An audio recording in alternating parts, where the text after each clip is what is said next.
옛말에 호랑이는 죽어서 가죽을 남기고 사람은 죽어서 이름을 남긴다는 말이 있습니다. 아름다운 이름을 남기는 사람은 이름을 남기겠다고 발버둥 치는 사람이 아니고 자신을 위해서 사는 사람이 아니라 남을 위하여 사는 사람이었습니다.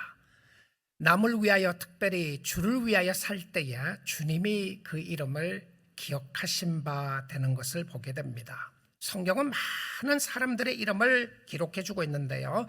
오늘 로마서 16장에 나오는 전체적인 배경을 좀 살펴보기를 원하는데요. 로마서 16장 이 한 장 속에 33명의 이름이 기록되어 있습니다. 이 중에서 24명은 24명은 로마교회 교인들이며 3절부터 15절에 나와요. 그리고 9명은 지금 바울과 함께 고린도에 있는 사역자들, 동역자들입니다. 1절에 나오는 말씀과 21절부터 23절에 나오는 말씀 가운데 나오게 있습니다.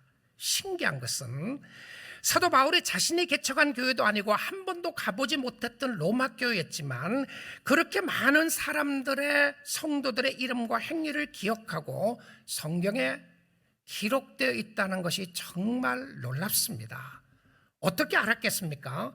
누군가는 바울에게 어떤 성도가 이런 성도가 이렇게 섬기더라고 하는 것을 바울에게 전해 주었을 것이라고 생각합니다. 그렇지 않겠어요? 그러면 어떤 집사님이, 어떤 권사님이, 어떤 장로님이, 어떤 누구가 교회에서 이렇게 섬기더라라는 이야기를 바울에게 했다는 것이죠. 교회 성도들끼리 우리 장로님은 어떤 분이시고 우리 권사님은 어떤 분이시고 또 우리 목사님은 어떤 분이시고 하는 그 이야기가 좋은 이야기로 남겨지게 되었던 것을 보게 됩니다. 로마 교회를 방문하고 온 사람들이 이 사람들을 기억했다는 거예요. 그리고는 이 이야기를 성경의 역사로서 바울에게 이야기했을 때에 바울이 그들의 이름을 기억하고 적고 있다는 것을 보게 됩니다. 그리고 이 상황 속에서 이름이 나오는 것만이 아니고 나오지 않는 이름들도 있어요. 기록되지 않는 여성이 둘 있고요. 그리고 몇 명인지 모를 이름을 기록하지 않는 남자들도 나옵니다. 33명의 이름 중에서 놀랍게도 여성들의 이름이 자그만치 9명이 나옵니다. 베베를 비롯해서 브리스가, 마리아, 유니아, 헤로디온, 버시 다 여성들의 이름입니다. 그 당시에 사회적인 배경이 여성들이 전혀 드러나게 사역을 할 수 없는 사회임에도 불구하고 생각해보면 정말 그들의 헌신이 놀랍습니다. 예수님의 부활을 처음으로 목격한 사람들도 다 여인이었던 것이죠. 그 당시에 여인들은 증인으로 서지 못하는 그런 상황이었음에도 불구하고 현실적으로는 교회의 신실한 일꾼들 중에서 여성들이 많았음을 보여주고 있습니다. 그뿐만이 아닙니다. 이들은 사회적인 배경을 보게 되면 참으로 다양한 사람들이 있습니다. 사도 바울의 친척들도 있고요. 실질적으로는 바울과 가까운 사람이었다는 표현도 쓸 수도 있는데요. 유대인들과 이방인들이 함께 섞여서 있습니다. 존 스타트 목사님은 여기서 말하기를 그 당시에 흔한 노예들의 이름들도 나온다라고 합니다. 암블리아, 우르바노, 험에 이 사람들은 노예들에게 쓰여졌던 이름이었고요. 그리고 귀족들도 나옵니다. 황제의 친구들도 나오고요. 황제에게 큰 영향을 했던 부자 나기수의 가족들도 기록이 되어 있습니다. 자, 우리가 이름 없이 빚도 없이 주님을 섬기는 것이 아니라 이름을 아름답게 남기며 주님을 섬기기 위해서 이 사람들에게 있었던 특징들이 무엇인지를 좀 살펴보기 원합니다. 그렇죠? 도대체 이들은 누구였기에 성경의 이름이 기록되고 이들의 행위가 기록되어 있는가를 우리가 살펴보면 우리가 어떻게 살아야 할지를 잘 확인해 볼 수 있습니다. 여기 기록된 인물의 특징으로 가장 많이 나오는 문구가 있습니다. 가장 중요하고 핵심적인 문구가 무엇이었냐면 주 안에서라고 하는 단어입니다. 주 안에서. 그들은 예수 안에 있는 사람이었습니다. 여러분, 오늘 예배드리는 이 공간 안에 본당 안에서 예배를 드리십니다. 본당 안에 있는 것이죠. 여러분이 예배 드리시는 그곳에 그 안에 집 안에서 예배를 드리고 있습니다. 자, 그리스도 안에 있다고 하는 것은 그리스도와 관계가 있는 사람이었다는 거예요. 하나님 앞에 기억한 바 되고 예수 그리스도의 복음을 위해서 쓰임 받았던 사람들은 다 예수 안에 있는 사람이었습니다. 그러니까 그리스도와 관계가 있었던 사람이었다는 것이죠. 가족이었다는 것을 이야기를 해주고 있습니다. 자, 두 번째는요. 두 번째 이들의 삶 속에 독특한 것은 무엇이었냐면 그리스도 안에서 다 수고를 한 사람입니다. 다른 이야기를 하면 봉사한 사람이었다는 것이죠. 하나님 앞에 기억한 바 되기 위해서는 수고와 봉사가 따랐는데요. 자, 믿음의 행위가 있었다는 겁니다. 그래서 로마서 16장 12절을 한번 볼게요. 주 안에서 수고한, 주 안에서 나오죠. 그리고 수고했다는 단어가 나옵니다. 여기 수고라는 단어가 labor이라고 하는 단어입니다. 이 노동했다라고 하는 표현이죠. 노동에 관한 부분이에요. 그러면 이 노동은 육신적인 노동을 이야기하는 겁니다. 언어로 말로 섬기는 것이 아니라 실질적인 헌신이 있었다는 거예요. 주 안에서 수고한 두르베나와 두르보사에게 문안하라. 그리고는 또 한번 보시면 주 안에서 많이 수고하고, 여러분 교회에 기억한 바 되는 사람들은 누구 있냐면 주 안에서 수고한 사람들입니다. 열심히 주님을 섬겼던 사람이라는 것이죠. 버시에게 문안하라. 교회를 위하여 수고하고 헌신하는 사람을 이야기를 합니다. 자, 세 번째 특징이 나옵니다.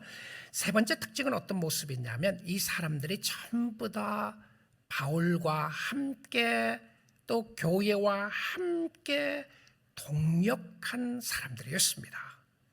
이들은 목회자가 아닙니다. 저는 평신도라는 단어를 그렇게 좋아하지는 않는데요. 결과적으로 우리는 다 만민 제사장들입니다. 목사나 또 여러분들이나 모두가 하나님 앞에 제사장들이지 우리가 어떤 계층이 있고 차별이 있는 것이 아니에요. 그럼에도 불구하고 이 상황 속에서 좀 말씀드리고 싶은 것은 풀타임으로 전임 사역을 하는 사람들이 아니었다는 겁니다. 여기 나오는 이름에 나오는 사람들은 대부분 다 직장을 가지고 있거나 일을 하면서 교회를 다니고 교회를 섬기는 사람이었던 것을 보게 됩니다. 지금 이야기를 하면 평신도들이었다는 사실이죠. 주를 위하여 섬기며 헌신하는 사람들이 다 사역자와 함께 섬기는 사람이었습니다. 독단적으로 자기 마음대로 섬기는 것이 아니라 교회를 통하여 교회와 함께 목회자와 함께 선교사님들과 함께 주님을 섬겼던 사람들인데 하나님의 나라를 위하여 헌신한 수많은 평신도들이 있었음을 보여줍니다. 아름답게 산 사람들이죠. 주님을 섬기는 것은 사람들을 섬기는 겁니다. 교회를 섬기는 것이고요. 함께 사랑하고 섬기는 모습을 보여줍니다. 자, 네 번째 특징이 있습니다. 네 번째 특징은 이 복음과 함께 사역하고 동역하는 사람들은 사람들로부터 존귀하게 여김을 받았습니다. 16장 7절 말씀인데요. 내 친척이요 나와 함께 갇혔던 안드로니고와 유니아에게 문안하라. 그들은 사도들에게 존중이 여겨지고, 그렇죠? 주위의 사람들, 섬기는 사람들에게 귀하게 여겨졌다. 사도들에게, 목회자에게 귀하게 여겨졌다. 존중이 여겨지고 또한 나보다 먼저 그리스도 안에 있는 자라. 여러분, 주님을 섬기는 것은요, 보이지 않는 하나님을 섬긴다고 하는 것은 나는 예수님만 있고 하나님만 있으면 다 된다. 그래서 아무것도 필요 없고 교회도 필요 없고 나 혼자 신앙생활 할 수 있다. 그것 아닙니다. 주님만 있으면 만족한다고 하는 것은 내 삶 속의 주인이 주님이시라고 하는 고백이지만 그렇다고 해서 아무것도 필요 없다는 이야기가 아님을 보게 됩니다. 사도 바울은 나는 예수님의 능력이 있고 예수님의 은혜가 있고 하나님의 은혜가 너무 크시기 때문에 나는 당신들 없어도 주님을 잘 섬길 수 있다고 고백하지 않았어요. 바울 같은 사람이 오늘 16장 1절부터 이제 2절에 나오는 한 여인에 대한 이야기들을 보도록 하겠습니다. 33명의 이름과 5개의 공동체를 말하면서 가장 먼저 기록하는 이름이 여인의 이름입니다. 로마서 16장 1절 보겠습니다. 내가 갱그레아 교회의 일꾼에 있는 우리 자매 베베를 너희에게 추천하노니. 자, 여러분 이 말씀을 읽으면 전체적인 의미 속에서 이것이 무엇인지를 잘 클리어하게 나타나지 않아요. 베베에 관한 피비죠. 베베에 관한 기록은 로마서 16장에 한 번 딱 기록됩니다. 그리고 그녀의 이름을 베베라고 이름한 배경을 보게 되면 이 아폴로 신에게 주어졌던 여성의 이름이었습니다. 이방 여인이었죠. 유대인이 아니었고요. 그는 예수와 상관없는 가정에서 태어나게 되었고 나중에 예수를 믿었다는 것을 알게 됩니다. 근데 성경은 이렇게 이야기를 합니다. 그녀가 갱그레아 교회의 일꾼이다라고 되어 있어요. 갱그레아 지역은 고린도에 가까이 있는 소도시입니다. 성경 어디를 봐도 갱그레아 교회에 대한 이야기가 없어요. 그럼에도 불구하고 오늘 16장 1절에서 갱그레아 교회의 일꾼으로 있는 한 사람을 추천한다고 나오는데요. 로마서를 보게 되면 로마서 전체적으로 쭉 기록을 하면서 교회라고 하는 단어를 여기 와서 처음 사용합니다. 바울은 교회론을 말하지 않았어요. 하나님의 교회가 어떤 부분이고 어떻게 해야 되고 교회의 머리는 그리스도이다라고 하는 이 부분을 고린도 전후서에서는 이야기를 하고요. 에베소에도 이야기를 합니다. 갈라디아에서도 나오고요. 여러 서신서에 나오는데 놀랍게도 로마서에 와서는 교회론에 대한 이야기는 하나도 없어요. 그런데 교회라고 하는 단어를 처음 로마서에서 쓴 모습이 바로 베베라고 하는 사람의 이름 앞에 교회의 일꾼이라고 하는 단어를 쓰게 됩니다. 그리고 로마서 16장에 이 전체적으로 교회라는 단어가 5번 나오게 됩니다. 베베에게 쓰여진 독특하고 중요한 모습이 무엇이었냐면 1절 한번 다시 한번 띄워주시죠. 독특한 모습이 갱그레아 교회의 일꾼이다 이렇게 되어 있어요. 교회의 일꾼이다. 그리스도의 일꾼이었다, 예수의 일꾼이었다라는 표현을 쓰지 않고요. 교회의 일꾼이었다 이렇게 씁니다. 여기서 일꾼이라고 하는 단어가 디아코노스라고 하는 단어입니다. 영어로 디켄이라고 하는 단어죠. 지금 우리 한국말로 보게 되면 집사라고 하는 단어입니다. 실질적으로 어떤 학자들은 이야기하기를 베베가 여성 집사였다고 이야기하는 사람들이 있고요. 또 다른 의미로 보게 되면 이 여성이 집사의 직분을 했다고 하는 의미로 보면 더 좋을 것 같다는 생각도 듭니다. 실질적으로 여성 집사가 세워졌는지 안 세워졌는지 성경에는 기록이 없기 때문에 잘 알 수는 없지만 그러나 분명한 것은 이 여인은 일꾼이었다고 하는 집사의 역할을 했다는 겁니다. 다른 이야기를 하면 섬김의 사역을 감당했다는 거죠. 베베라고 하는 이 자매를 언급하면서 교회의 일꾼이었다, 교회를 섬기는 사람이었고 교회의 종이었다 이 표현입니다. 디아코노스, 디크는 섬김의 종이라고 하는 표현인데요. 근데 이 자매를 향해서 뭐라고 표현을 하냐면 바울이 우리 자매라고 하는 표현을 씁니다. 우리 자매, 우리 자매. 그리고는 우리 자매 베베를 너희에게 추천한다라고 하는 단어를 쓰게 됩니다.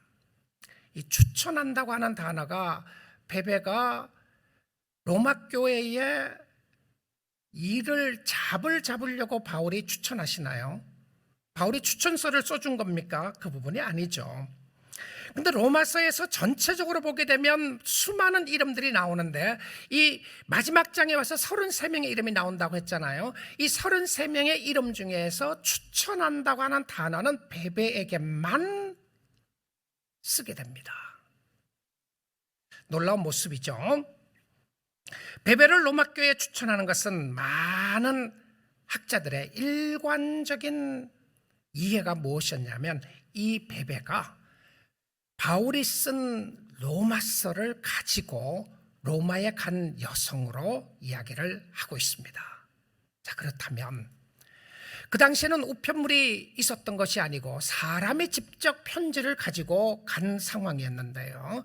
지금 고린도 지역에 있으면서 바울을 이 여성을 보내면서 어떻게 이 여인에게 로마서를 전달하도록 하는 사명을 맡겼겠습니까? 성경에 기록은 없지만 베베는 굉장히 부유한 여성이었을 거라고 생각을 합니다.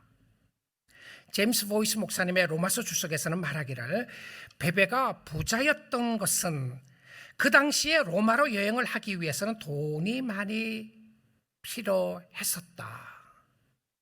그리고 여인이었으니까 아마도 함께 동행하는 많은 사람들이 있었을 것이다 라고 이야기합니다. 그러면 그 사람들의 여행 경비까지도 베베라고 하는 자매가 부담했을 것이라고 생각을 합니다. 수많은 사람들, 바울이 믿을 만한 수많은 남성들이 있음에도 불구하고 이 베베라고 하는 이 여인에게 로마서를 가지고 쓴 것을 가지고 전달해 주라. 우리는 로마서 보게 되면 간단한 서신서로 나옵니다. 그런데 그 당시에는 간단한 서신서가 아니었단 말입니다. 파파이러스에서 썼어야 됐기 때문에 어쩌면 지고 가야 되는, 가지고 캐리해야 되는 무거운 것을 가지고 가야 되는 그 상황이었는데 이 여인에게 부탁을 하는 것을 보게 됩니다. 사도행전에 보게 되면 자줏빛 옷감 장사라는 여인에 대하여 나옵니다. 누구였습니까? 루디아였습니다.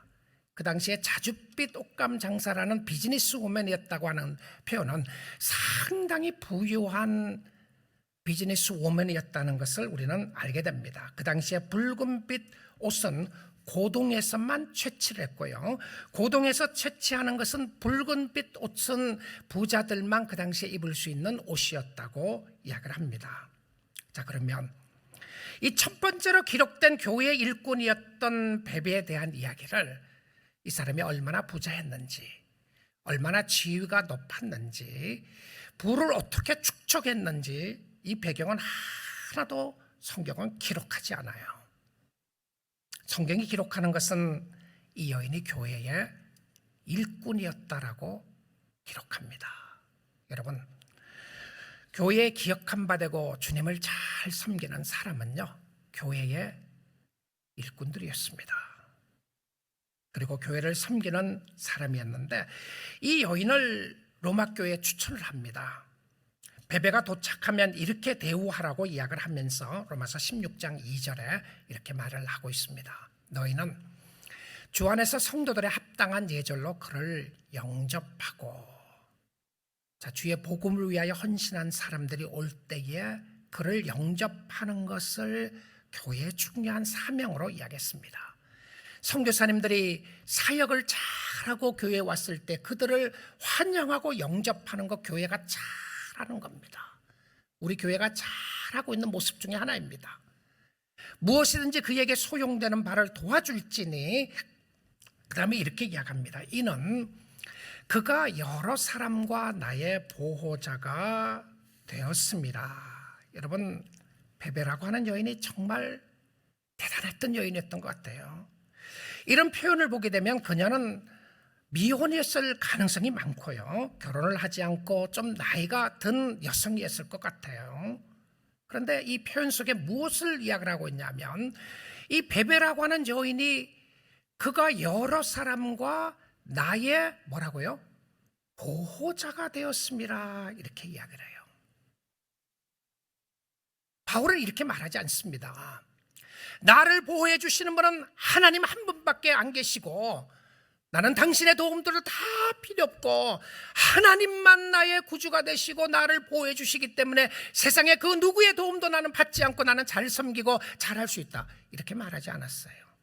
여러분, 바울은 하나님의 특별 계시를 받는 사람이었습니다. 능력이 있었고 놀라운 은혜와 축복을 가지고 있었던 사람이었는데 바울이 뭐라고 고백을 하느냐 하면 이 베베라고 하는 이 자매를 향해서 그녀가 나의 보호자가 되었다 이렇게 이야기를 하고 있어요. 바울은 하나님이 나의 보호자입니다. 바울은 하나님만이 나의 보호자고 예수 그리스도만이 나의 보호자입니다. 그래서 다른 사람들의 아무런 도움을 필요 없이 사역한 것입니다. 이렇게 말하지 않았어요.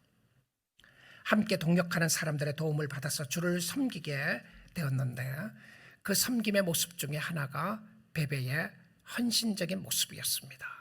베베가 나의 보호자가 되었다. 어떤 직분을 가지고 있었는지, 어떤 신분이었는지, 어떻게 부를 가지게 되었는지는 기록이 없지만 실질적으로 나의 보호자가 되고 나만이 아니라 다른 사람의 보호자도 되었다고 하는 의미는 이 베베라고 하는 자매의 삶 속에 있었던 많은 것을 이용해서 다른 사람을 섬기는 사람이었다는 것을 알게 됩니다. 주를 위하여 산 사람들은 헌신하고 봉사하고 섬기는 사람이었습니다. 가만히 예배만 드리고 가거나 교회도 나오지도 않고 크리스천이라고 말하고 예수 믿는 모습이 전혀 없고 하나도 없음에도 불구하고 예수 믿는 사람이라고 이야기하는 것이 아니고 나는 주님만 있으면 된다고 이야기하고 아무도 하고도 교제하지 않는 그 사람을 이야기하는 것이 전혀 아님을 보게 됩니다. 여러분, 오늘은 참 요즘은 개인주의가 또 상당히 영향을 미치다가 보니까 신앙생활도 공동체 생활보다는 개인적인 모습으로 많이 가게 되잖아요. 그런데 이 모습을 바라보면서 정말 주님을 섬겼던 사람들은 함께 그리고 더불어 섬기게 되었습니다. 여러분, 어떻게 주님을 섬겨야 하는지를 다시 한번 잘 생각해 보시고 헌신하는 시간 들면 좋겠어요. 사랑하는 성도 여러분, 어떻게 살아야 되겠습니까? 저와 여러분의 삶이, 우리 젊은 우리 교우들, 또 연세 드신 분 교우들, 여러분이 어떻게 주를 위하여 살아야 되겠습니까? 이 땅의 삶을 어떻게 값어치 있게 멋지게 살아야 되겠습니까? 사람들은 자신의 나름대로 바벨탑을 쌓으며 살아갑니다. 자신의 성공과 출세를 위하여 발버둥치며 열심히 살아갑니다. 우리 이민자들 정말 열심히 사신 분들이죠. 내가 열심히 살았습니다. 발버둥치며 살았습니다. 좋은 모습이에요. 그런데 성경은 바벨탑을 쌓았던 이유가 두 가지가 있었다라고 그렇게 이야기를 합니다. 창세기 11장 4절 한번 보도록 할게요. 또 말하되 자, 성읍과 탑을 건설하여 바벨탑입니다. 그 탑 꼭대기를 하늘에 닿게 하여. 자, 그 이유를 두 가지로 이야기하는데, 첫째는 우리 이름을 내고. 자, 모든 사람들은, 세상에 있는 모든 사람들은 자기 이름을 내기를 원합니다. 여러분, 부모로서 자녀들에게 좋은 이름 남기고 싶지 않으세요? 그다 부모의 소망이지 않습니까? 자녀들에게 좋은 이름을 남기기를 원하고 어떻게든지 자녀들에게 해가 되지 않으려고 하는 것이 부모의 마음 아니겠어요? 그런데 모든 살아가는 사람들 속에 자기 이름을 내고 싶은 마음이 다 있다는 거예요. 자기 이름을 내고, 우리가 우리 이름을 내고, 두 번째는요, 온 지면의 흩어짐을 면하자 하였더니. 자, 세상에 살아나가는 사람들이 오늘 또 나름대로 바벨탑을 쌓는 이유가 두 가지가 있습니다. 첫째는 자기의 이름을 내고, 두 번째는 흩어지지 않게 위해서 합니다. 우리 가족끼리 내 중심 흩어지지 않는다는 무슨 말이에요? 내 중심이죠. 내가 중심이 되는 겁니다. 내 삶, 나의 행복, 우리 가정, 우리 교회, 우리 것만, 이것만 생각하는 거죠. 우리만 잘 되면 된다. 이웃에 대해 돌아볼 여유가 없는 거죠. 그런데 이것이 모든 사람들에 있는 근본적으로 깔려있는 모습이라는 것을 성경은 이야기를 해주고 있습니다. 세상의 모든 사람들은 나름대로 자기 이름을 내며 살고 싶어 합니다. 자기 중심으로 살아간다는 것이죠. 바벨탑이 무너진 후, 조금 더 다른 표현을 하게 되면 하나님께서 바벨탑을 무너뜨리신 이후에 하나님은 하나님의 방법으로 우리로 하여금 살기를 원하셨습니다. 그 하나님의 방법이 무엇이었냐면 아무 이름 없이 빚도 없이 우리가 이 땅에 살다가 가도록 만들지 않았어요. 여러분, 부모로서 자녀에게 좋은 영향력 미치고 산다는 거 좋은 의미입니다. 교회에 나의 이름이 좋게 기억받는 거 좋은 것이고요. 친구들에게 있어서 주위의 사람들에게 있어서 내가 어떻게 기억받는 것을 우리는 생각해야 합니다. 하나님은 하나님의 방법으로 우리의 이름을 빛내줄 것을 이야기를 하면서 하나님이 아브라함을 부르십니다. 창세기 11장의 바벨탑이 무너지고 난 이후에 창세기 12장에 바로 가서 하나님이 민족의 대표되는 한 개인을 부르십니다. 아브라함이죠. 근데 아브라함을 부르시면서 하나님이 이렇게 이야기를 하시는 것을 보게 됩니다. 창세기 12장 2절 볼게요. 내가 너로 큰 민족을 이루고 너에게 복을 주어 내 이름을 어떻게 해요? 창대하게 하리니. 내 이름입니다. 누구 이름이요? 예수의 이름이 아니죠. 아브라함의 이름이었습니다. 내 이름을 창대하게 하리니 너는 복이 될지라. 그렇죠. 물론 이것이 예수 그리스도의 축복을 예표하는 부분이 있음을 우리는 알게 됩니다. 그런데 우리는 우리의 이름을 내기 위해서 발버둥 치며 사는 사람이 아닙니다. 주를 위해서 사는 사람인데요. 주를 위해서 살게 되면 하나님이 하나님을 섬기는 하나님의 자녀들을 축복해 주신단 말입니다. 축복을 해주시고 나서는 너의 이름을 창대하게 해주실 것이다. 여러분, 이 표현은 우리가 이 땅에서 대단한 이름을 남기고 살자는 의미가 아닙니다. 여러분이 있는 환경과 상황 속에서 그리스도를 위하여 주를 위해서 살면 여러분의 가정에 멋진 어머니와 아버지로 살게 될 것이고요. 또 할아버지 할머니로 살게 될 것이고 자녀로 살게 될 것이고 여러분이 섬기시는 교회 위에 주의 이름이 드러나게 섬기게 되어 있다는 것을 보여주고 있습니다. 저도 알고 있습니다. 정말 주를 위하여 헌신한 많은 사람이 있다는 것을요. 아마 여러분도 아실 겁니다. 저 사람은 특별하기 때문에 그렇게 섬기는 것이 아닙니다. 다 똑같은 하나님의 사람들입니다. 그런데 어떤 사람들은 주님 앞에 헌신하는 사람들이 있다는 것이죠. 사랑하는 성도 여러분, 저와 여러분이 정말 주를 위하여 멋지게 살면 좋겠어요. 언젠가 끝날 이 땅의 삶에 모든 것을 걸지 마시고요. 주님 앞에 헌신하며 주를 위하여 살면 주님이 기억한 바 되는 기억해 주시는 모습을 보여주고 있습니다. 하나님의 사람들이 하나님께 순종하여 섬길 때에 이름이 기억한 바 되는 것입니다. 우리는 우리의 이름을 위하여 사는 사람들이 아니라 주를 위하여 사는 사람들입니다. 주를 위하여 살 때에 아름다운 이름이 기억한 바 되는 것이죠. 예수님이 이렇게 말씀하셨습니다. 소자에게 물 한 그릇 주는 것도 내 이름으로 소자에게 물 한 그릇 주는 것도 결코 상을 잊지 않으리라고 하셨어요. 여러분이 예수의 이름으로 섬기는 것 어떻게 주님이 모른다고 하시겠습니까? 여러분의 희생과 헌신과 눈물과 섬김이 아름답게 열매 맺혀져서 이 땅에 그리스도 때문에 그리스도를 위하여 사는 아름다운 삶을 살 수 있기를 주님의 이름으로 축복드립니다.